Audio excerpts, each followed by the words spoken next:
Bismillahirrahmanirrahim. Assalamualaikum warahmatullahi wabarakatuh. Innal hamdalillah nahmaduhu wa nasta'inuhu wa nastaghfiruh wa na'udzu billahi min shururi anfusina wa min sayyiati a'malina. Man yahdihillahu fala mudilla lahu wa man yudlil fala hadiya lahu. Wa asyhadu an la ilaha illallah wahdahu la syarika lahu wa asyhadu anna Muhammadan abduhu wa rasuluh. Allahumma salli ala Muhammad wa ala alihi wa sahbihi wa man tabi'ahum bi ihsanin ila yaumiddin. Amma ba'du, ikhwatal iman, akramani wa akramakumullah. Insyaallah taala kita akan lanjutkan bahasan kita dalam pelajari dan membaca daripada faidah-faidah yang terkandung di dalam hadis-hadis Nabi sallallahu alaihi wasallam yang disebutkan di dalam hadis Al-Arba'in An-Nawawiyah. Di antaranya adalah pada hadis yang ke-24, di mana hadis yang ke-24 ini adalah disebutkan tentang hadis qudsi. An Abi Dzar Al-Ghifari radhiyallahu anhu, anin Nabi sallallahu alaihi wasallam fima yarwihi an Rabbih azza wa jalla annahu qala, dari Abu Dzar Al-Ghifari radhiyallahu anhu dari Nabi sallallahu alaihi wasallam, fima yarwihi an Rabbih azza wa jalla, terhadap apa yang beliau riwayatkan dari Allah tabaraka wa taala, annahu qala, bahwasanya Allah berfirman, ya ibadi inni haramtu dzulma ala nafsi, wahai hambaku, sesungguhnya aku mengharamkan kezaliman atas diriku sendiri, wa ja'altuhu bainakum muharrama fala tadzalamu, dan aku pun menjadikannya kezaliman itu adalah diharamkan di antara kalian, maka janganlah kalian saling menzalimi. Ya ibadi kullukum dhallun illa man hadaituhu fastahduni ahdikum, wahai hambaku, kalian semua adalah dalam keadaan tersesat kecuali orang yang aku berikan petunjuk kepadanya, maka mintalah kalian petunjuk kepadaku, niscaya aku akan berikan petunjuk kepada kalian. Ya ibadi kullukum ja'iun illa man at'amtuhu fastat'amuni at'imkum,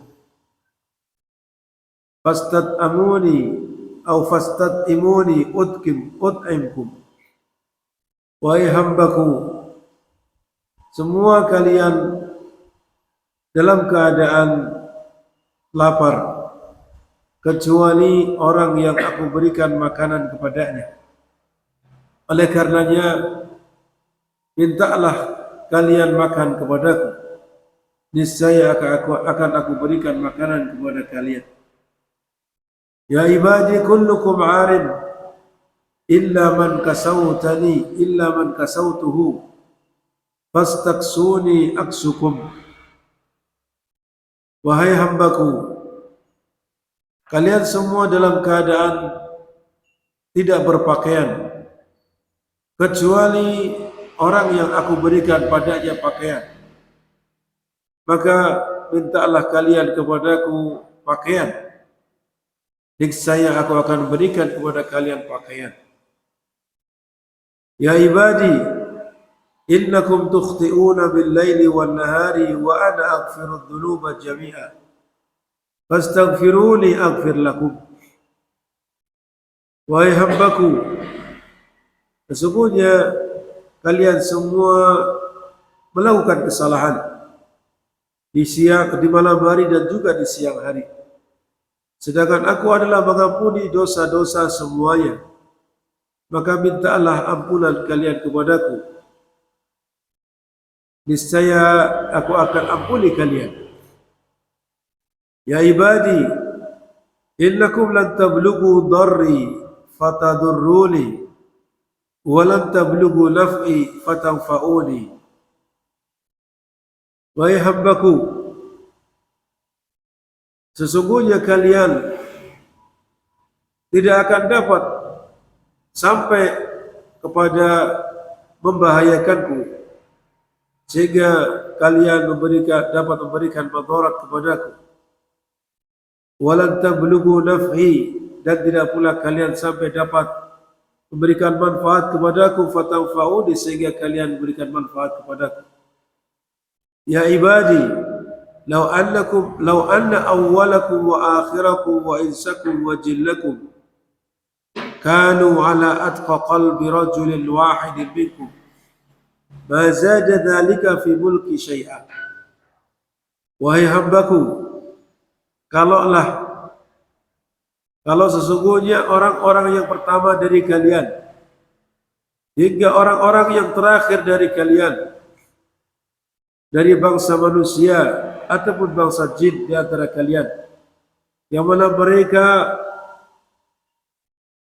berada di atas ketakwaan dengan ketakwaan yang sama seperti satu orang di antara kalian yang paling bertakwa, maka hal itu tidaklah menambah di dalam kerajaanku sedikit pun.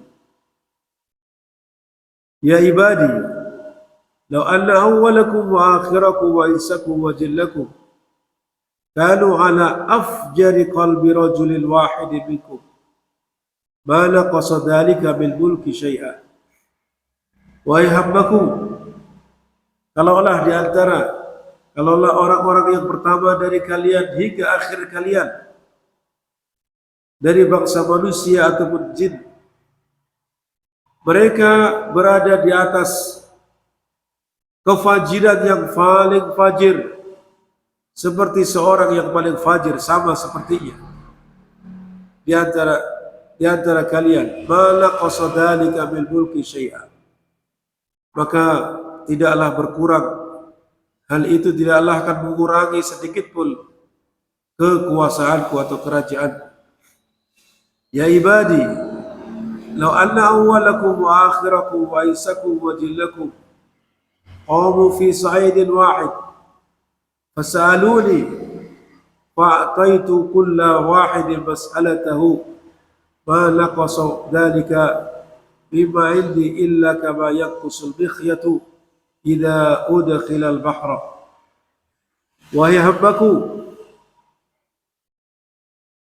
kalaulah orang-orang pertama di antara kalian hingga akhir kalian, manusianya ataupun jinnya, mereka berada di tempat yang sama, kemudian semuanya meminta kepadaku, lalu aku akan berikan masing-masing sesuai dengan apa yang dia minta, maka hal itu tidaklah akan dapat mengurangi dari apa-apa yang ada pada sisiku, kecuali seperti menguranginya jarum apabila dimasukkan ke dalam lautan, maka kemudian ketika jarum tersebut diangkat, maka berkurangnya air lautan dengan diangkatnya dengan jarum tersebut. Itulah yang disamakan dengan apa yang telah Allah berikan kepada semua manusia dan bangsa jin atas permintaan mereka. Ya ibadi, innama hiya a'malukum uksiha lakum thumma uwaffiyakum iyyaha faman wajada khairan falyahmadillah wa man wajada ghaira dhalika fala yalumanna illa nafsahu. Rawahu Muslim. Wahai hambaku, hanyalah amal-amal kalian itu akan aku hitung kepada kalian. Kemudian aku berikan balasan terhadap amal-amal kalian. Maka barang siapa yang mendapati pada amalannya kebaikan, hendaknya dia memuji Allah.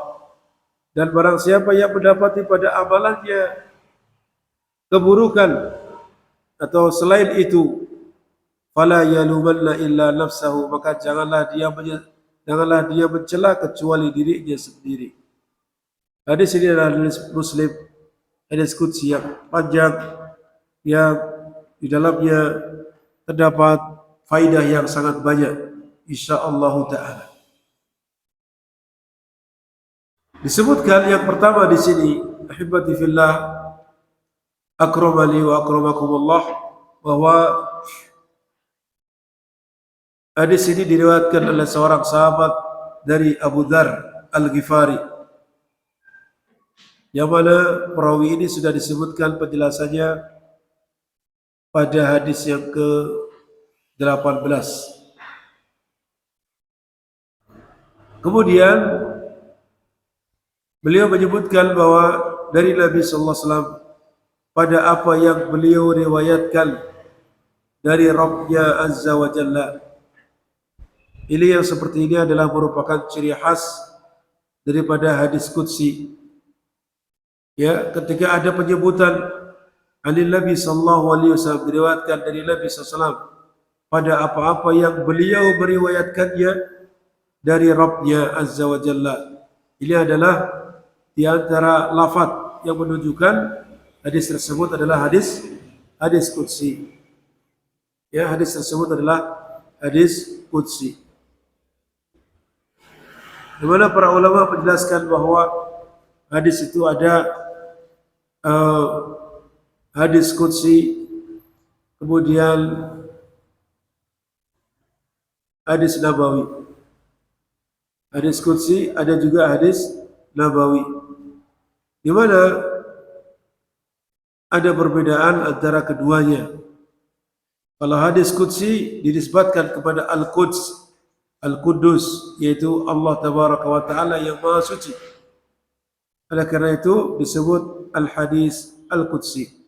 Karena Nabi sallallahu alaihi wasallam menisbatkan kalam tersebut kepada Allah Tabaraka wa Ta'ala, di mana beliau meriwayatkan dari Allah Tabaraka wa Ta'ala. Adapun lafaz yang lain yang semakna, artinya yang sama seperti hadis qudsi, adalah ketika Rasulullah SAW menyebutkan qala Rasulullah sallallahu alaihi wasallam qala Allah Ta'ala atau yaqulu Allah Ta'ala. Rasulullah SAW bersabda, kemudian Rasulullah menyebutkan Allah Ta'ala telah berfirman atau Allah Ta'ala berfirman. Maka ini adalah menunjukkan itu adalah hadis qudsi.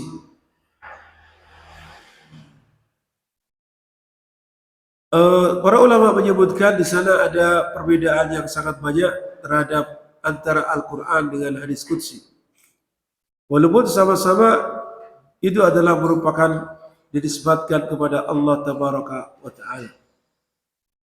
Di mana para ulama jelaskan pendapat yang paling rajih bahwa hadis qudsi itu adalah maknanya dari Allah Tabaraka wa Ta'ala dan lafadznya dari Rasulullah SAW. Walaupun ada yang mengatakan lafadznya juga berasal dari Allah Tabaraka wa Ta'ala. Kemudian di antara perbedaan antara hadis qudsi dengan Al-Quran, para ulama jelaskan yang pertama bahwasanya Al-Quran itu ya, kalau dibaca satu huruf akan bernilai ibadah dan akan diberikan pahala 10 kebaikan. Berbeda dengan hadis qudsi, maka dia la yuta'abbad bitilawati, tidaklah dinilai ibadah dengan membacanya sebagaimana Al-Quran. Yang mana kata kita sebutkan, Al-Quran itu setiap hurufnya dibalas 10 kali lipat. Adapun kalau kita membaca hadis qudsi, maka ini tidak bernilai seperti itu. Tapi bernilai pahala secara umum dia belajar ilmu syar'i.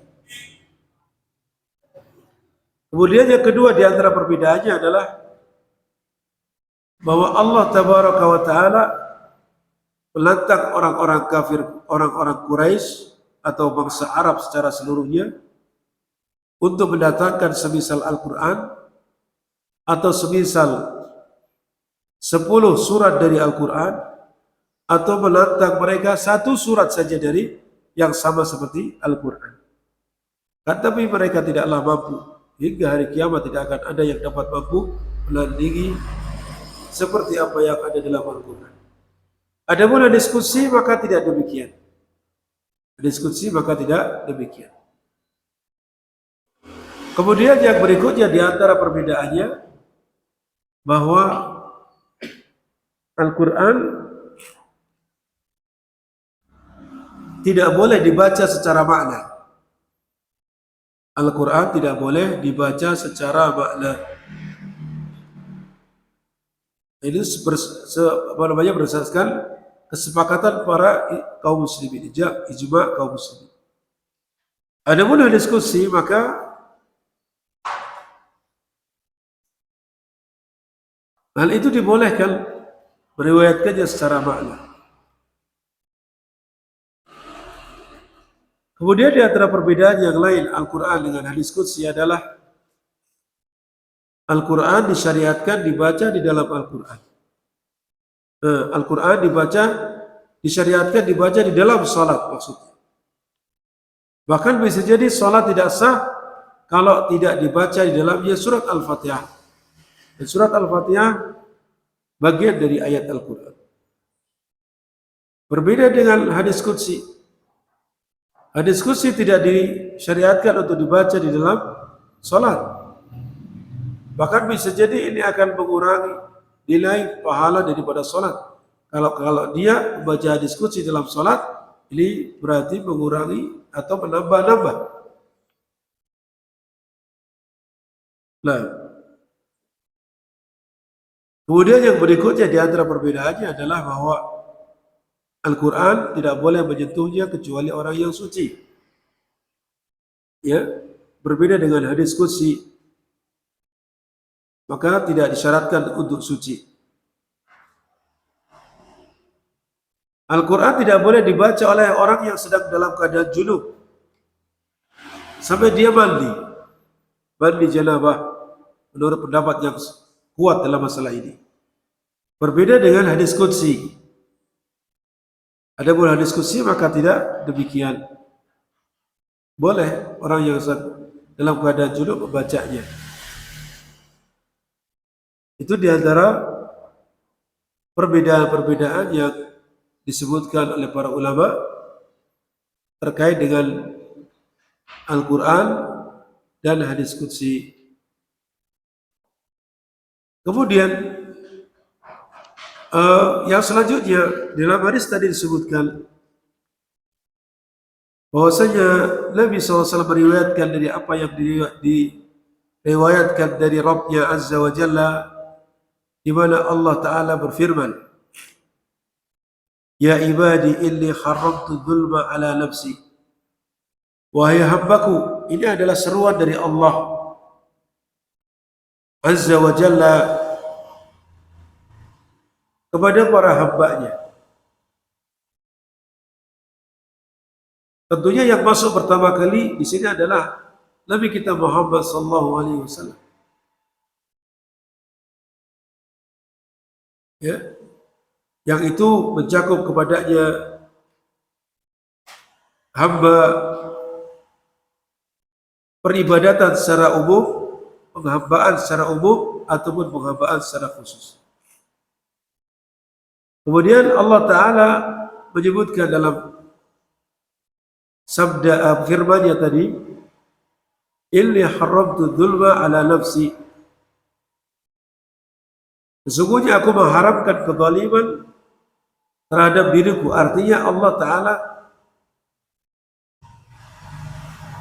menghalanginya atau melarangnya terhadap diri sendiri untuk berbuat zalim.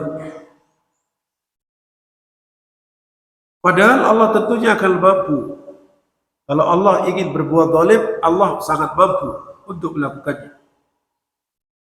Akan tetapi Allah menghalangi melakukan perbuatan kezaliman. Bukan berarti Allah tidak mampu berbuat zalim. Akan tetapi ini berdasarkan hikmah Allah Subhanahu wa Ta'ala dan kekuasaan Allah Tabaraka wa Ta'ala, bahwasanya Allah tidaklah berbuat zalim. Karena Allah melarang berbuat zalim, bagaimana Allah Ta'ala melakukannya? Kemudian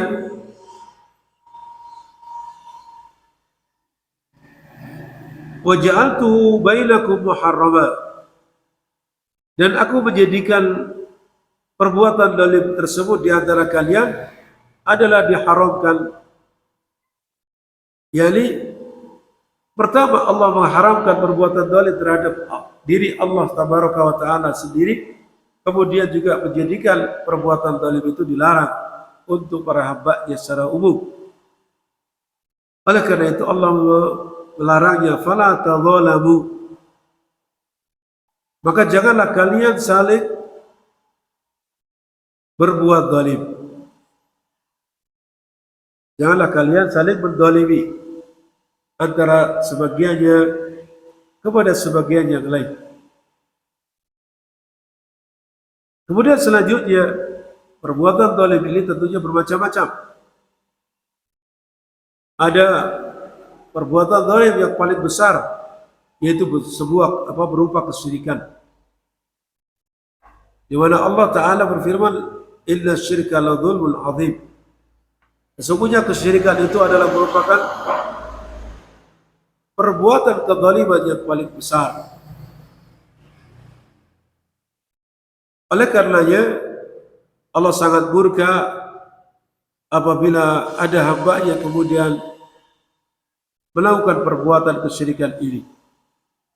Bahkan diancam kekal dalam neraka apabila dia meninggal dalam keadaan tidak bertaubat dari perbuatan syirik. Kemudian selanjutnya, di antara bentuk kezaliman tentunya kezaliman terhadap sesama manusia. Yang tentunya ketika dia menzalimi orang lain dan belum meminta kehalalan atau meminta maaf darinya, maka sungguh nanti akan diadili di hadapan Allah Subhanahu wa Ta'ala. Oleh karena itu, ketika seorang merasa terzalimi, maka jangan khawatir bahwasanya di sisi Allah Subhanahu wa Ta'ala nanti akan ada peradilan, sehingga orang-orang yang berbuat zalim akan diadili oleh Allah Tabaraka wa Ta'ala.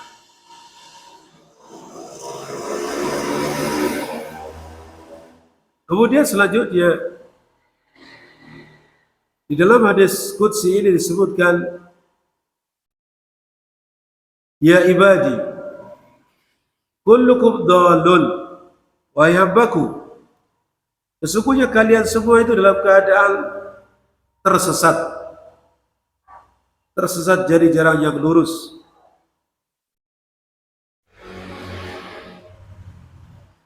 Bahkan Nabi sallallahu alaihi wasallam juga dulunya dalam keadaan tersesat, sebagaimana firman Allah Ta'ala dalam surat Ad-Duha,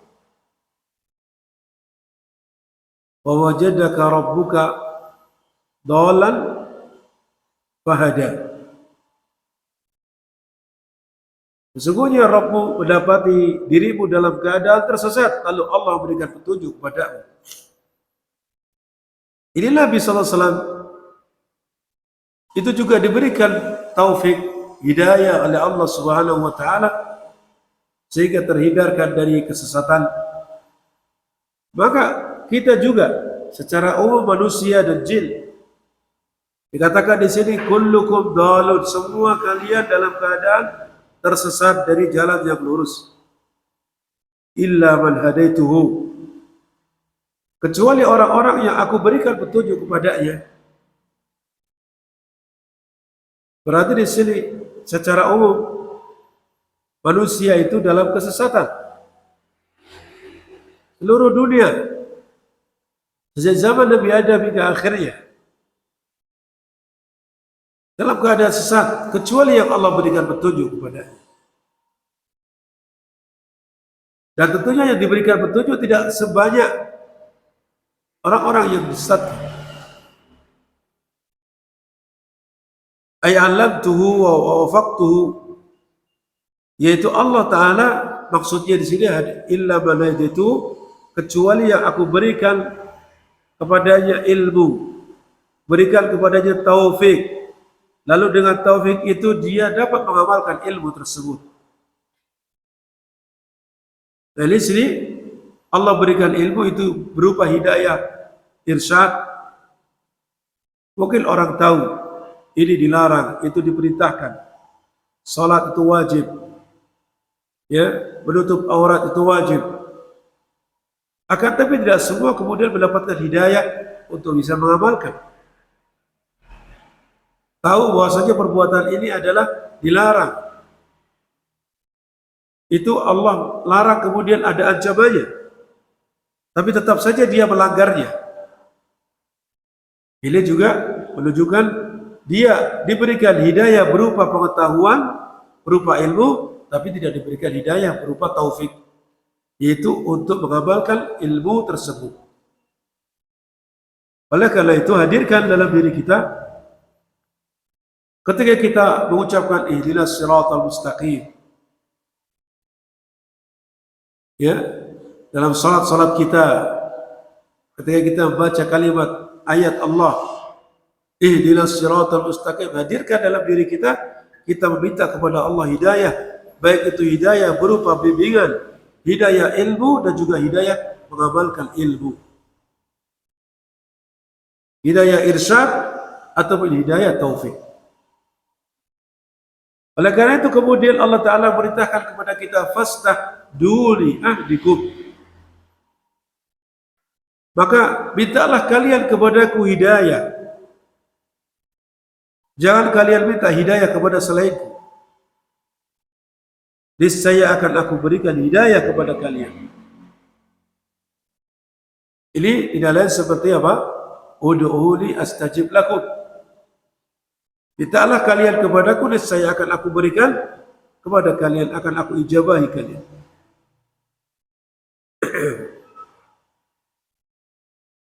Dan sesungguhnya orang-orang yang bersungguh-sungguh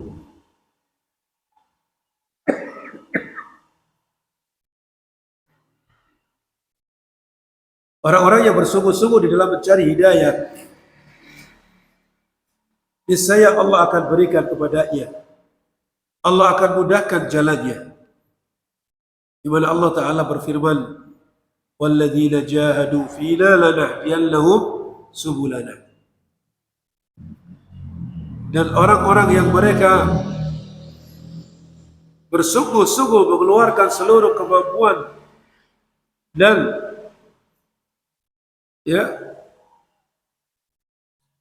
tenaganya dalam rangka mencari jalan kami, menuju jalan kami, maka niscaya akan aku berikan kepadanya jalan kepada kami.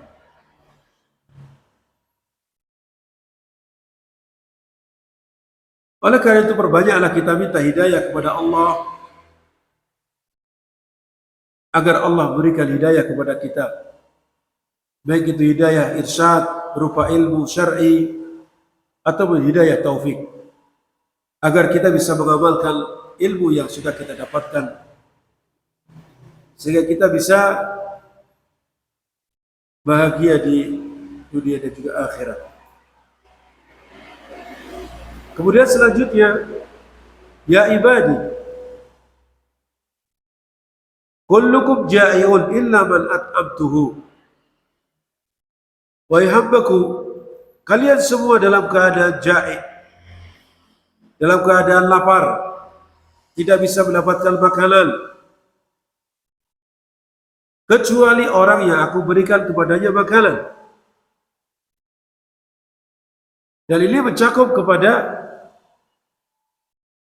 baik itu dia tidak punya makanan, baik itu dia ada makanan tapi ternyata dia tidak mampu menikmatinya.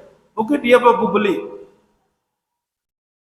beli akan tapi dokter menyarankan kamu jangan makan ini, kamu jangan makan itu, karena kalau makan ini akan timbul penyakit ini dan penyakit itu. Ini termasuk bagian dari apa? Dia mampu mungkin membelinya, tapi apa? Tidak mampu menikmatinya. Oleh karena itu Allah Ta'ala berfirman tadi, illa man hada illa man at'amtu, kecuali orang yang aku berikan kepadanya makanan. Ya.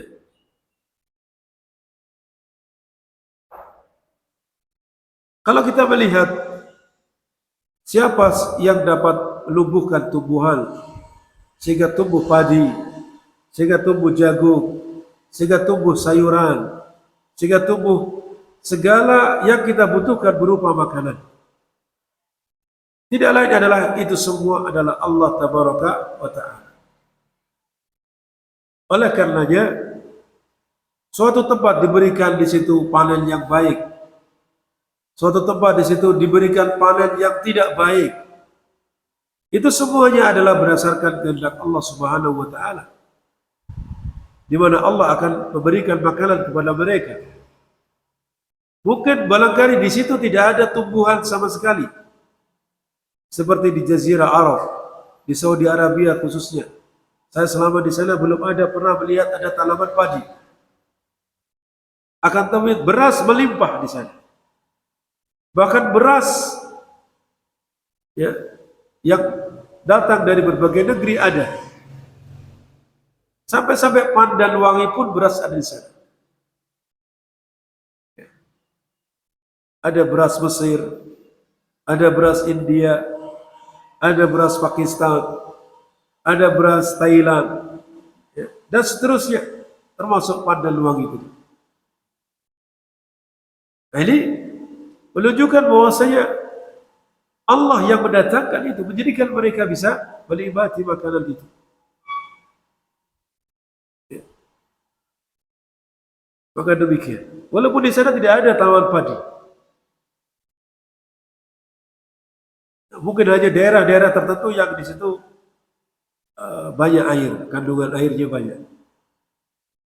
Ada rata-rata mereka menanam kurma ataupun sayuran pun itu sayuran yang betul-betul dijaga dan ya mungkin di situ ada AC-nya, ada pemanasnya, dan seterusnya. Jadi dirawat sedemikian rupa, disesuaikan dengan kondisi udara di sana. Nah, tentunya ini semua adalah bagian dari apa? Apa yang Allah sebutkan tadi. Bahwa semua kita, semua manusia itu asalnya dalam keadaan lapar, kecuali yang Allah berikan padanya makanan. Oleh karena itu kemudian Allah Ta'ala berfirman, fastat'imu li ut'imkum. Maka mintalah kalian kepadaku makanan. Jika kalian meminta kepadaku, niscaya kalian akan mendapatinya. Ya. Oleh karena itu Allah Ta'ala berfirman, ut'imkum, niscaya aku akan berikan kepada kalian makanan.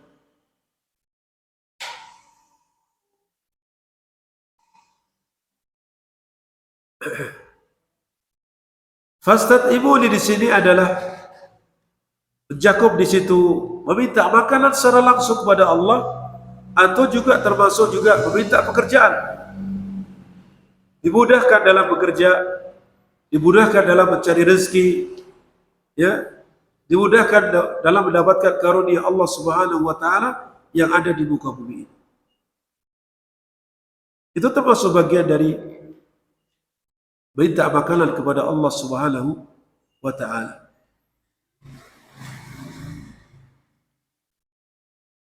Kemudian selanjutnya, ya ibadi, kullukum 'arin illa man kasautuhu fastaksuni aksukum. Hai hambaku, kalian semua dalam keadaan tidak berpakaian. Karena kita keluar dari rahim seorang ibu, apakah langsung keluar dalam keadaan berpakaian? Ya, tentunya tidak. Tidak ada seorang yang dilahirkan dari perut ibunya, rahim ibunya dalam keadaan berpakaian, tidak ada. Semua dalam keadaan tidak berpakaian. Lalu kemudian Allah berikan pakaian kepadanya dengan dimudahkan kepada orang tuanya membeli pakaian, memilih yang terbaik untuk anaknya, dan itu disesuaikan dengan keadaannya yang Allah berikan kepadanya. Itu tidak lain adalah merupakan bagian dari karunia Allah kepadanya, diberikan pakaian. Oleh karenanya Allah Ta'ala berfirman, illa man kasautuhu, kecuali yang aku berikan pakaian kepadanya. Ya. Maka mintalah kalian pakaian kepadaku, saya akan berikan pakaian kepada kalian. Sama saja di sini, apakah itu untuk orang dewasa atau untuk anak kecil, ya, maka itu semua bagian dari pakaian yang Allah berikan pakaian kepadanya. Dan di sini para ulama menjelaskan di antaranya pakaian itu termasuk daripada pakaian berupa pakaian fisiknya ataupun pakaian ruhnya, yaitu pakaian berupa agama. Ya, pakaian agama itu dapat menutupi aib-aibnya. Sebagaimana fungsi pakaian itu akan dapat menutupi aib fisiknya, menutupi auratnya. Adapun pakaian agama juga demikian. Ketika seseorang itu beragama, ketika seorang itu baik agamanya, maka menjadikan dirinya terhindarkan dari segala keburukan. Sebagaimana pakaian juga di antara fungsinya adalah menghindarkan dari keburukan.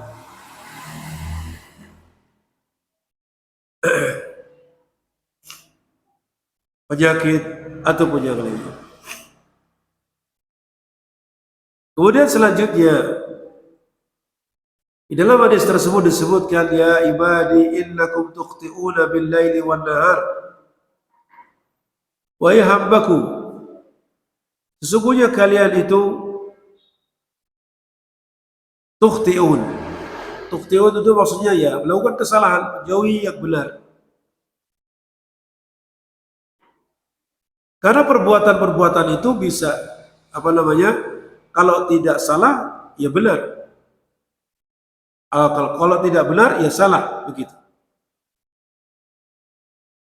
Sedangkan khata itu berarti tidak benar, kesalahan itu berarti tidak benar. Bisa bentuknya meninggalkan kewajiban atau bentuknya melakukan apa yang dilarang.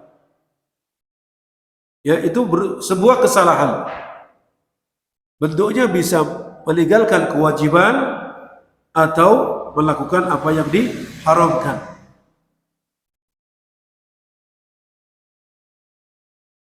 Dan ini juga merupakan tabiat manusia, di mana dia mudah melakukan kesalahan.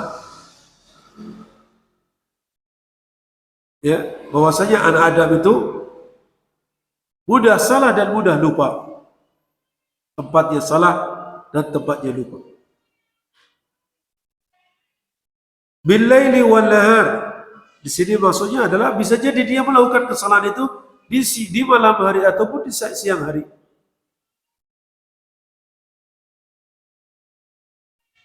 Kemudian Allah Ta'ala menyebutkan selanjutnya dalam firman-Nya, wa ana aghfirudz dzunuba jami'a.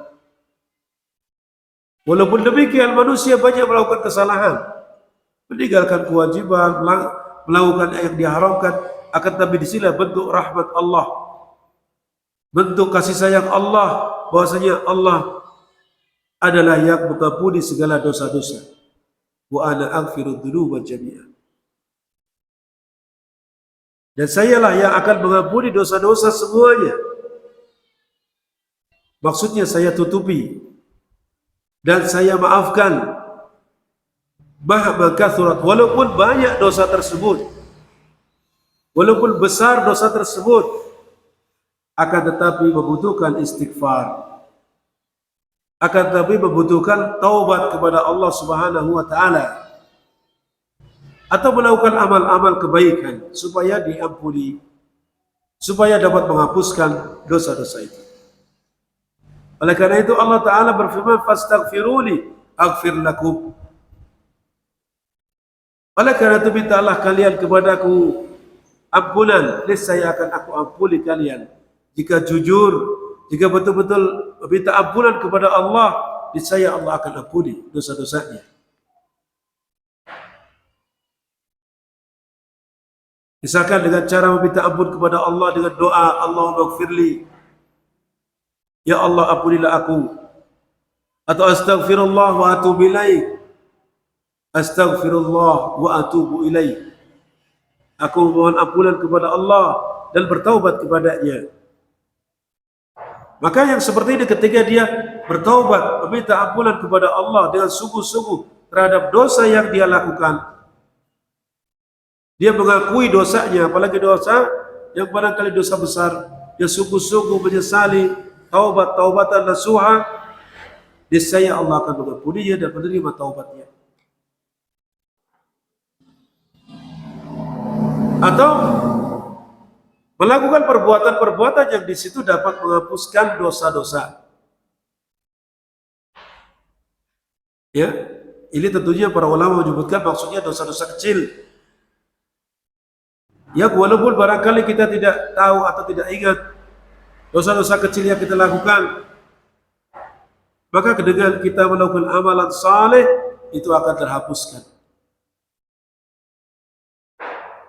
Misalkan ucapan subhanallah wa bihamdihi 100 kali dalam sehari,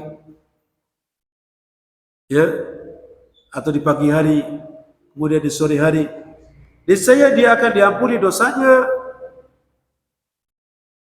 walaupun banyak, seperti buih di lautan. Sebagaimana disebutkan dalam hadis Rasulullah SAW. Dan banyak lagi seperti dalam firman-Nya, innal hasanat yudhibna sayyi'at. Sesungguhnya kebaikan-kebaikan itu dapat menghapuskan kesalahan-kesalahan. Sesungguhnya apa? Kebaikan-kebaikan itu dapat menghapuskan kesalahan-kesalahan. Dan juga sabda Rasulullah SAW, wa atbi'is sayyi'atal hasanata tamhuha. Dan iringilah perbuatan buruk itu dengan perbuatan kebaikan-kebaikan, niscaya perbuatan kebaikan tersebut dapat menghapuskan kesalahan yang dia lakukan.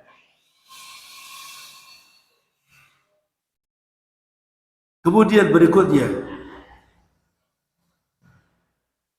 ya ibadi, innakum lan tablughu darri fatadurruni wa lan tablughu naf'i fatanfa'uni. Wahai hambaku, sesungguhnya kalian tidak akan dapat memberikan madarat kepadaku. Itu maksudnya. Ya, lan tablughu darri fatadurruni. Sesungguhnya kalian tidaklah akan mampu dapat memberikan madarat kepadaku, tidak pula dapat memberikan manfaat kepadaku. Karena apa? Yang dapat mendatangkan madarat, yang dapat mendatangkan manfaat hanya Allah Subhanahu wa taala. Adapun para hamba tidak ada yang memiliki kemampuan untuk itu. Dan ini menunjukkan bahwasanya, ya, kemahasempurnaan Allah Subhanahu wa taala, dan Allah Maha tidak butuh kepada para hambanya. Dan sebaliknya justru para hambanya itulah yang butuh kepada Allah. Sebaliknya para hamba itulah yang butuh kepada Allah. Tidak sedikit pun waktu seorang hamba itu bisa lepas dari nikmat Allah Subhanahu wa taala.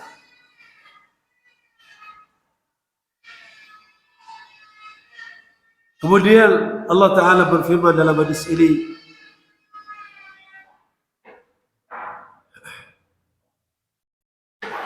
Ya ibadi, law anna awwalakum wa akhirakum wa insakum wa jinnakum kanu ala atqa qalbi rajulin wahidin minkum ma zada dhalika fi mulki syai'an. Wahai hambaku, kalaulah sesungguhnya yang pertama dari kalian, artinya orang-orang yang pertama, ya sejak zaman Nabi Adam hingga orang-orang yang terakhir, wa akhirakum, artinya hingga pada hari kiamat atau pada akhir zaman ini, baik itu dari kalangan manusia atau dari jin, mereka berada di atas ketakwaan seperti ketakwaan orang yang paling bertakwa. Katakanlah seperti Nabi kita Muhammad SAW. Semuanya bertakwa seperti ketakwaannya Nabi kita Muhammad SAW.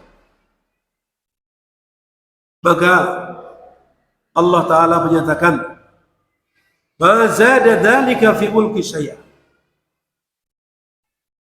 Hal itu, ketakwaan seluruh bangsa manusia dan seluruh bangsa jin, itu tidaklah dapat menambah sedikit pun kerajaan Allah Subhanahu wa taala yang maha luas, yang meluasi segala sesuatu. Tidak akan dapat menambah sedikit pun pada kerajaan Allah Subhanahu wa taala atas kemuliaannya.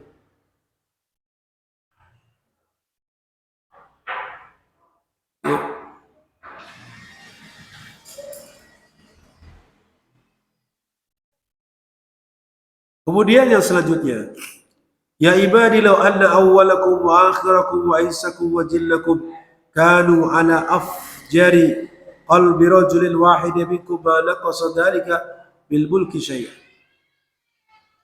Ini menunjukkan tadi bahwa ketakwaan itu kita yang sebenarnya butuh kepada Allah.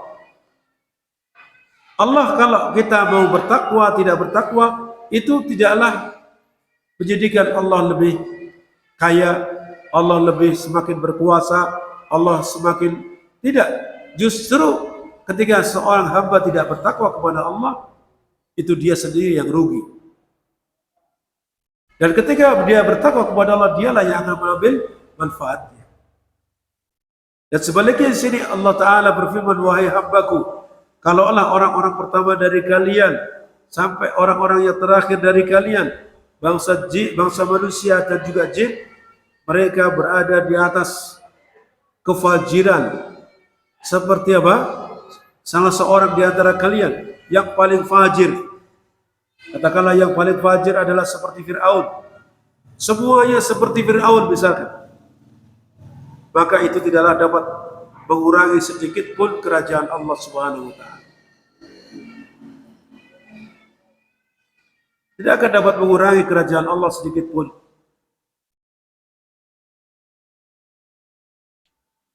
Kemudian Allah Ta'ala juga berfirman, ya ibadi law anna awwalakum wa akhirakum wa insakum wa jinnakum qamu fi sa'idin wahidin fasa'aluni fa'ataitu kulla wahidin mas'alatahu. Wahai hambaku, kalaulah orang-orang yang pertama di antara kalian sampai orang-orang yang terakhir dari kalian, bangsa manusia dan juga jin, mereka berada di satu tempat, ya, berada di satu tempat, satu tanah lapang yang banyak, yang luas. Lalu apa? Mereka meminta kepadaku, semuanya minta kepadaku. Kemudian fa'ataitu kulla wahidin mas'alatahu, lalu aku berikan permintaannya masing-masing sesuai dengan permintaannya. Ya. Masing-masing diberikan sesuai dengan pemerintahnya. Maka apa kata Allah Subhanahu wa taala?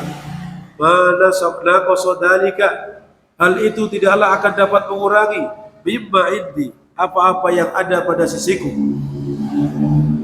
illa kama yanqusul mikhyatu idza udkhila al-bahra, kecuali seperti apa? Seperti jarum yang dimasukkan ke lautan kemudian mengurangi airnya seukuran jarum tersebut apabila dimasukkan ke lautan. Ini menunjukkan betul-betul bahwasanya apa yang ada pada sisi Allah Subhanahu wa taala, walaupun Allah telah memberikan semua permintaan-permintaan hamba-Nya, baik itu dari bangsa manusia atau bangsa jin, ya, itu tidaklah akan mengurangi kemahakuasaan Allah Subhanahu wa taala, tidak akan mengurangi ya apa yang ada pada sisi Allah Subhanahu wa taala, kecuali seperti apa yang diibaratkan seseorang masukkan jarum ke lautan lalu diangkat jarum tersebut seperti apa baliknya, ya, maka itu tidaklah bernilai apa-apa dibandingkan air laut yang begitu luas. Begitulah perbandingan antara dunia dan apa yang ada pada sisi Allah Subhanahu wa taala. Kenikmatan dunia tidak sebanding apa-apa dengan apa yang ada pada sisi Allah, yaitu surga Allah Subhanahu wa taala.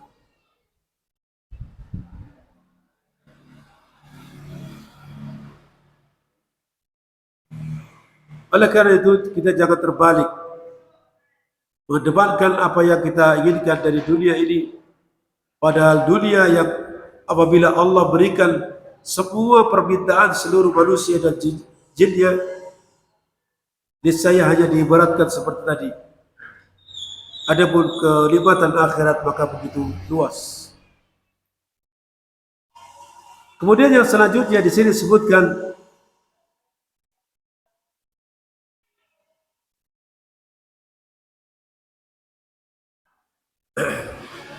ya ibadi innama hiya a'malukum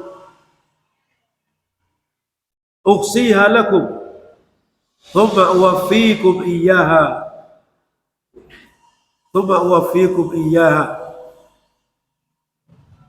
wahai hambaku, sesungguhnya itu adalah amalan-amalan kalian. Artinya amalan-amalan yang dilakukan oleh para hamba semuanya, yang baik atau yang buruk, uhsiha lakum, akan kami hitungkan untuk kalian. Dengan Allah Ta'ala merintahkan kepada malaikat mencatat amal yang baik, atau merintahkan kepada malaikat yang mencatat amalan yang buruk, semuanya akan dicatat dengan detail dan teliti, tidak akan terkurangi atau dilebih-lebihkan, tidak akan.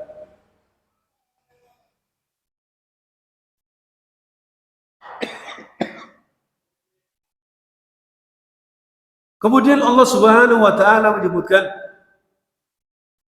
setelah itu summa uwaffikum iyyaha, kemudian akan aku berikan balasan kepada amal-amal masing yang sudah tercatat tadi, sudah dihitung. Maka faman wajada khairan falyahmadillah, maka barang siapa yang mendapati kebaikan pada amalan-amalannya, dalam apa yang telah dicatat untuknya berupa kebaikan, maka hendaknya dia memuji Allah Subhanahu wa taala. Dan sebaliknya, wa man wajada ghaira dzalik, dan barang siapa yang mendapati selain itu, maksudnya mendapati keburukan ataupun hukuman, maka fala yalumanna illa nafsahu, maka janganlah dia mencela kecuali terhadap dirinya sendiri, atau janganlah dia menyesali kecuali dirinya sendiri. Hadis ini adalah hadis yang diriwayatkan oleh Imam Muslim dalam kitab Sahihnya. Ini kaitannya dengan sedikit penjelasan dari hadis apa yang telah kita sebutkan tadi. Di sini disebutkan ma'anil kalimat Qamu fi sa'idin wahid, tadi mereka berdiri di tempat yang tinggi. Ya, maksudnya apa? Maksudnya mereka fi ardin wahidatin wa maqain wahid. Berdiri semua manusia dan bangsa jin dari yang pertama hingga yang terakhir dalam satu tempat yang sama.